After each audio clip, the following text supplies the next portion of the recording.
Far from the reach of bustling towns, in the shadow of mountains etched by time, stood Ethan's cabin.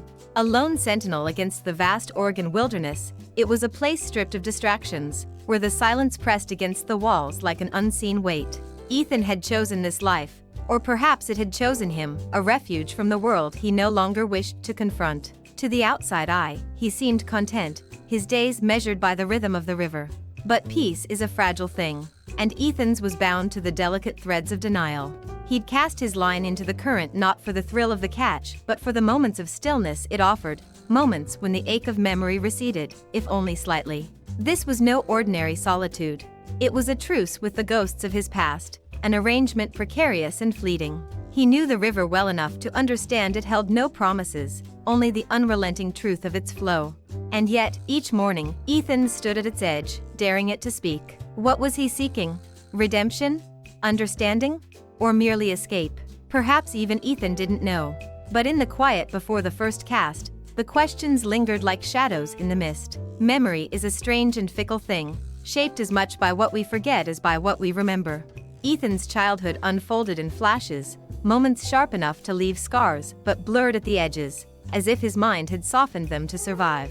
His father, Robert, loomed large in those memories, a man of boundless ambition and endless charm.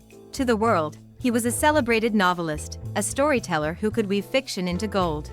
At home, he was something else entirely, restless, impatient, a man whose love was conditional and fleeting. He lived for the applause, for the moments when others believed his lies were truths. Then there was Susan, Ethan's mother, a woman of quiet strength and sharper edges. Where Robert thrived in illusion, Susan clung to reality. She was pragmatic, unyielding, and too often the voice of dissent in a household built on pretense. And in the middle of it all was Ethan. The youngest, the quietest, the observer.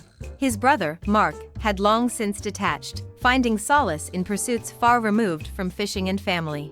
But Ethan had stayed, drawn to the river's pull and the unspoken promise it seemed to hold. It was his sanctuary, even as it became the stage for his parents' betrayals. There are stories every family tells, passed down not for their truth, but for their power. The old one was such a story. A fish so large, so cunning, that it had become legend in their small fishing circle. Robert claimed he had caught it, his triumph, his legacy. The tale was grand, meticulously detailed, and entirely false. Susan knew the truth. She had been there, her hands gripping the rod as the fish fought against the line, its power nearly breaking her resolve. She had landed the old one, not Robert. But in the world they inhabited, a world of fragile egos and whispered gossip, she had let him take the glory. Ethan had pieced together the lie long ago, a secret unearthed in fragments. He'd overheard their arguments, caught the tension in Susan's voice when the story was told. The old one wasn't just a fish, it was the symbol of everything wrong in their family, a deception they all agreed to uphold, though none could explain why. Rebellion, when it comes, is rarely subtle. For Ethan, it was fire, a cleansing, destructive force that devoured the lies he could no longer bear. He had found the mounted trophy of the old one in the attic, its glassy eyes staring blankly, its story a constant reminder of the pact that had poisoned his family. That night, under the cover of darkness, Ethan lit the match. The flames consumed the wood, the lacquer, the myth. He watched it burn, his face lit by the orange glow, feeling a strange mix of triumph and loss. It wasn't just the fish he was destroying, it was the tether to his family's past. In that act, he declared his independence, his refusal to carry their burdens any longer.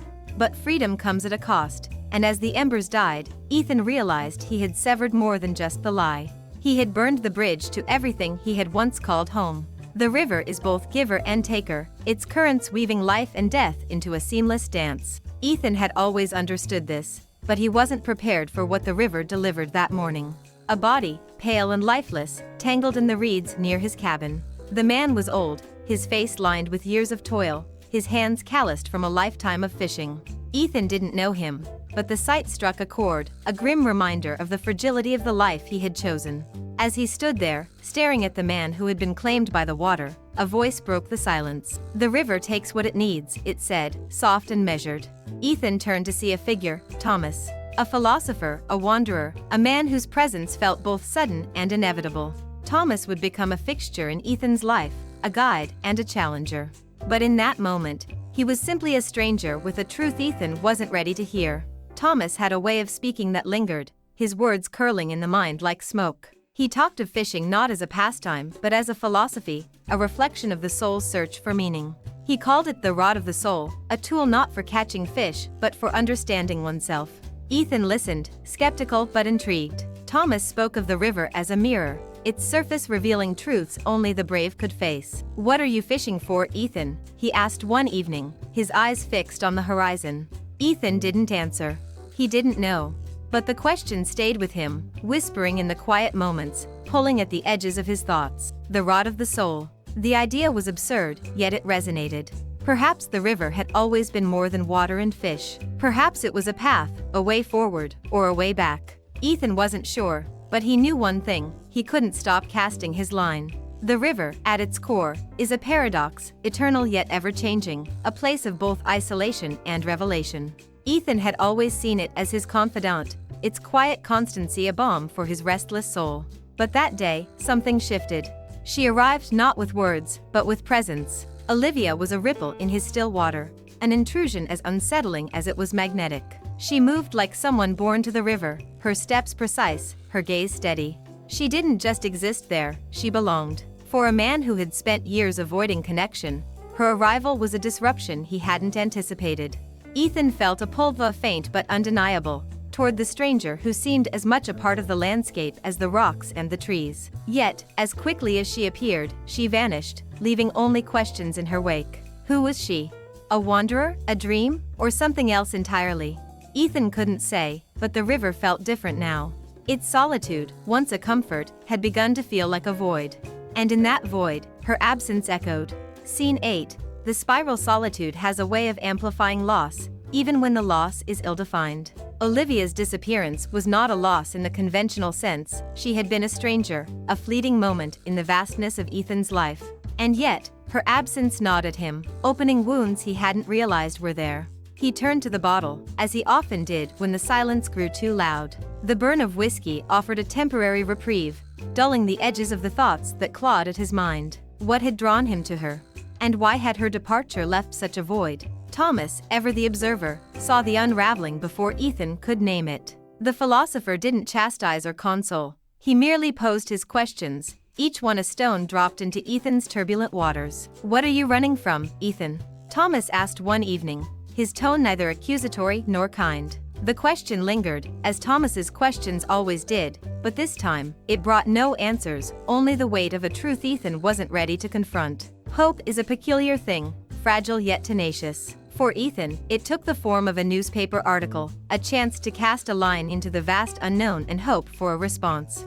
Dutch Hines, a journalist known for his fascination with eccentrics and outliers, had found his way to Ethan's cabin. The article was meant to profile a man living on the edge of the world, a fisherman whose life was as enigmatic as the river he called home. But for Ethan, it became something else, a message. Hidden between the lines of Dutch's prose was a call, a plea to the mysterious woman who had appended his solitude. He didn't know if Olivia would see it, or if she would care, but it was a risk he felt compelled to take. As the days passed, Ethan waited, the anticipation sharpening his awareness of the river, the cabin, and the silence that surrounded him. Would she return? And if she did, what then?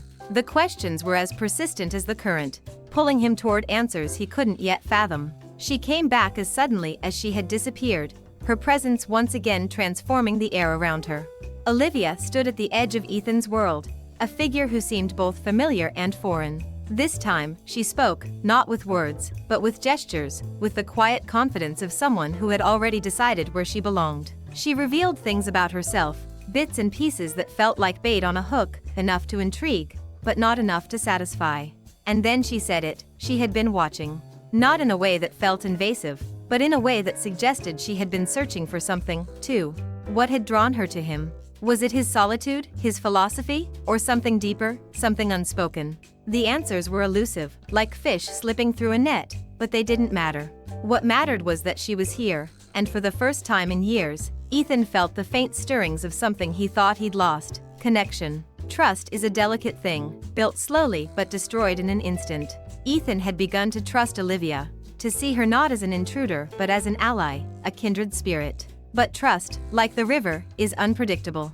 She spoke of the old one, not as a legend, but as a truth she had uncovered. Her knowledge was precise, her details unerringly accurate. The story Ethan had grown up with, the tale that had shaped his family and his identity, was not what he thought it was. Olivia revealed the fractures in the narrative, the lies his parents had woven into their lives and into his. She spoke of betrayal, not hers, but theirs, and in doing so, she held up a mirror to Ethan's own illusions. The revelation was a blow, not because it changed the past, but because it reframed the present. If the old one was a lie, what else in his life was built on falsehoods? And could he trust Olivia, or was she simply another layer of the deception? Ethan didn't have the answers. All he knew was that the river, once a place of solace, now felt like a battleground, its currents pulling him toward a reckoning he could no longer avoid. There is an intimacy to teaching, a vulnerability that comes not from revealing knowledge but from sharing its source. As Ethan taught Olivia the art of fly fishing, their connection deepened, not in words but in the subtle exchange of understanding. The flick of her wrist mirrored his, the arc of her line became an extension of his own. Fishing was never just about the fish. Ethan knew this, and Olivia came to understand it, too. It was about patience, about surrender, about the quiet dialogue between the self and the world. Each cast was a question, each catch a fleeting answer. Through this shared ritual, Ethan began to see Olivia not as a stranger but as a partner, someone who didn't just walk beside him but moved in rhythm with his steps. And yet, beneath the surface of their growing bond, there lingered a question neither dared to voice. Could they truly trust one another? Or was this connection as fragile as the threads they cast into the water? Ethan had always been a collector, not of things, but of moments. He called them tokens, small objects that held the weight of a memory.